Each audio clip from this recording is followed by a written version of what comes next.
Good morning student. आज हम अपनी बीएड सेकेंड ईयर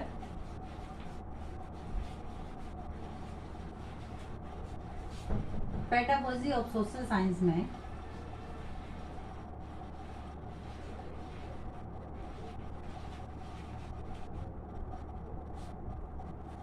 इसमें हम आज का प्रकरण है बहुविकल्पीय प्रश्न। बहुविकल्पीय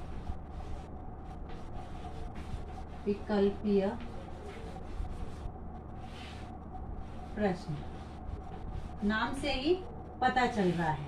इसका अर्थ है वह प्रश्न जिसके एक से ज्यादा विकल्प हो बहुविकल्पीय प्रश्न कहलाते हैं। बहुविकल्पीय यानी एक से ज्यादा जिसके ऑप्शन हो, एक से अधिक विकल्प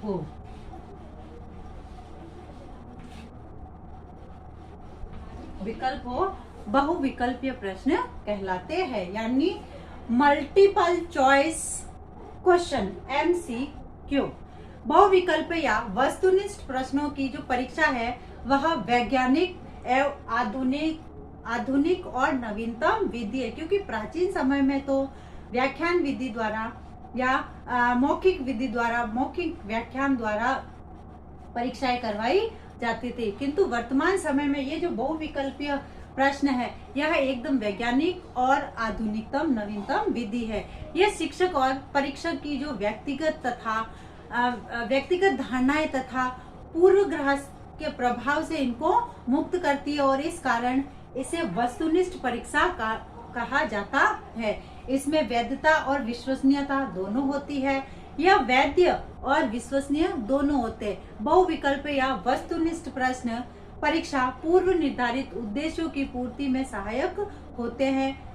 प्रश्नों की संख्या अधिक किंतु संक्षिप्त होते हैं। इसमें प्रश्नों की संख्या अधिक होती है किंतु संक्षिप्त रूप में होते हैं।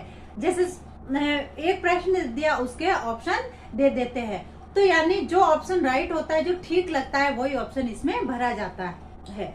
वस्तुनिष्ठ परीक्षा वस्तु स्थिति पर आधारित होते हैं। प्रत्येक प्रश्न का एक ही सही उत्तर होता है और छात्र को कोई स्वतंत्रता नहीं होती है। यदि छात्र उस विशिष्ट उत्तर को नहीं देता तो वो गलत समझा जाता है। यानी 4 ऑप्शन दे दिए, 4 में से जो सही विकल्प है वही विद्यार्थी को भरना होता है। इसमें लंबा चौड़ा नहीं लिखना होता है, इसलिए विद्यार्थी के सामने कोई दूसरा विकल्प नहीं होता है। इसलिए इनको बहुविकल्पीय प्रश्न कहा जाता है। अब ये जो बहुविकल्पीय प्रश्न है, इन प्रश्नों के क्या गुण हैं?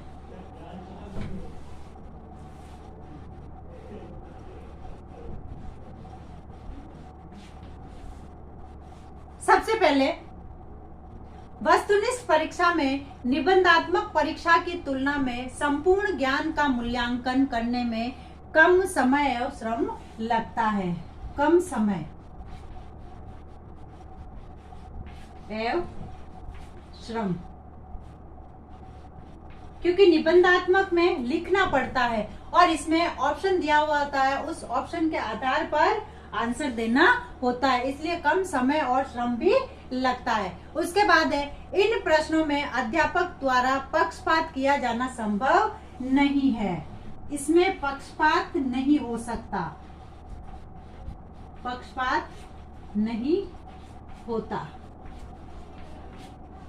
क्योंकि जो ऑप्शन राइट होता है वही सही रहता है, इसलिए इसमें पक्षपात की कोई गुंजाइश नहीं रहती है। क्योंकि बालक जो आंसर भरता है वही उसी की मार्किंग होती है।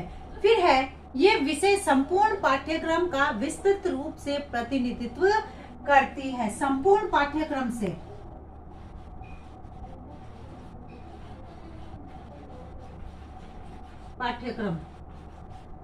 इसमें संपूर्ण पाठ्यक्रम का विस्तृत प्रतिनिधित्व होता है। ये अधिक विश्वसनीय तथा वैध होते हैं।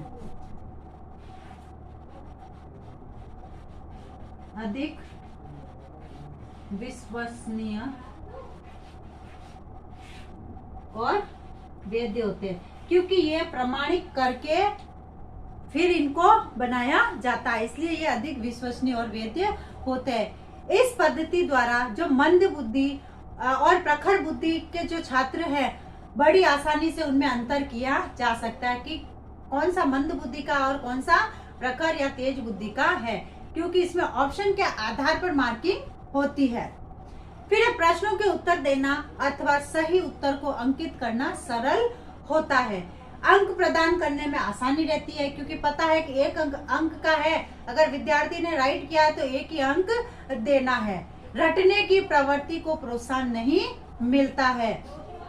फिर है इनकी जांच परस्पर छात्रों द्वारा भी की जा सकती है, यानी इनको आपस में विद्यार्थी भी एक दूसरे की जांच कर सकते हैं। फिर है इसमें सभी प्रश्न वस्तुनिष्ठ होते हैं, उनके मूल्यांकन में कोई मतभेद होने की संभावना नहीं रहती है, और छात्रों की भाषा संबंधी जो कठिनाई है वह भाषा संबंधी कठिनाई भी इसके अंतर्गत नहीं आती है। तो इस प्रकार से ये जो बहुविकल्पीय प्रश्न है, इसमें ये गुण पाए जाते हैं। अब ये जो बहुविकल्पीय प्रश्न है, इनके दोष क्या है? गुणों के साथ साथ दोष, इसके दोष, वस्तुनिष्ठ परीक्षा के दोष, जैसे निर्माण में अत्यधिक श्रम, यानी जब इनको बनाया जाता है या पेपर बनाया जाता है तो समय भी अधिक लगता है, क्योंकि ऑप्शन देने होते हैं, समय अधिक और मेहनत भी अधिक लगती है, और श्रम ये दोनों ही अधिक लगते हैं। फिर इस परीक्षा द्वारा बालकों का मौलिक चिंतन और जो अभिव्यक्त करने की क्षमता है और कल्पना शक्ति की जांच नहीं हो सकती है, क्योंकि लिमिट का आंसर देना होता है कि अ राइट है तो अ ही, ब है तो ब ही। इसमें बालक अपनी तरफ से जोड़ के कुछ भी नहीं लिख सकता है। फिर यह परीक्षा छात्रों की योग्यता के केवल ज्ञानात्मक पक्ष की जांच करती है कि बालक को कितना आता है, उसी की जांच करती है। उसके बाद इसमें छात्रों द्वारा अनुमान से उत्तर देने की संभावना बढ़ जाती है, क्योंकि कई बार ऐसा होता है कि विद्यार्थियों को यदि इसमें आंसर नहीं आते हैं तो एक अनुमान लगाकर उस अनुमान के द्वारा ही वह आंसर देते हैं। फिर है छात्रों की भाषा संबंधी कमजोरियों का पता नहीं चलता है, क्योंकि बालक जब लिखता है तो भाषा संबंधी जो उसकी कमजोरियां होती है वह कमजोरियां इसमें सामने आ जाती है, किंतु जब वस्तुनिष्ठ परीक्षा करवाते हैं तो उनकी भाषा संबंधी जो कमजोरियां है वह खुलकर सामने नहीं आती है। उसके बाद है छात्रों में नकल करने की जो प्रवृत्ति है उसको प्रोत्साहन मिलता है, क्योंकि जैसे अ ब श द ये जब ऑप्शन दिए जाते हैं तो इनको नकल करने की प्रवृत्ति का प्रोत्साहन मिलता है, क्योंकि पता है कि एक ही शब्द से उत्तर निकल के आ जाएगा, इसलिए। फिर है प्रश्नों की अधिक संख्या होने से श्याम पट पर लिखना, अधिक संख्या होने से श्याम पट पर इनको नहीं लिखा जा सकता है, क्योंकि यदि 50 या 100 क्वेश्चन होंगे तो उनको श्याम पट पर लिखने में समय लगता है, इसलिए इनको श्याम पट पर लिखा नहीं जा सकता है। फिर है भाषा शैली तथा अभिव्यक्ति का इस परीक्षा में कोई स्थान नहीं होता है। भाषा शैली, भाषा शैली और बालकों के जो विचार है अभिव्यक्ति करने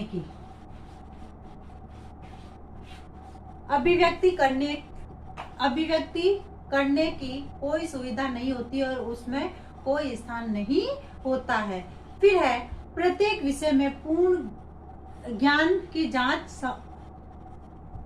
नहीं हो पाती है, प्रत्येक विषय में पूर्ण ज्ञान की जांच सम्मत नहीं, प्रत्येक विषय में पूर्ण ज्ञान की जांच सम्मत नहीं, यानी प्रत्येक विषय के साथ जरूरी नहीं उसका पूरा ज्ञान इसके माध्यम से प्राप्त किया जा सके। तो इस प्रकार से ये बहुविकल्पीय जो प्रश्न है, ये बहुविकल्पीय प्रश्न कुछ हद तक विद्यार्थियों के लिए उपयुक्त माने जाते हैं तथा कुछ हद तक अनुपयुक्त।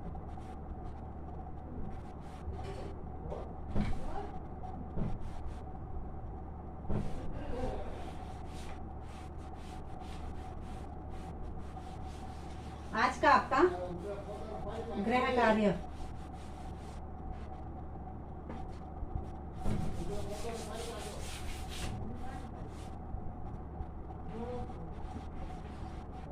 बहुविकल्पीय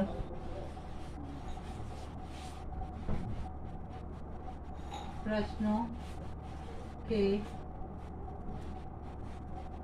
गुण व दोष बताइए। धन्यवाद।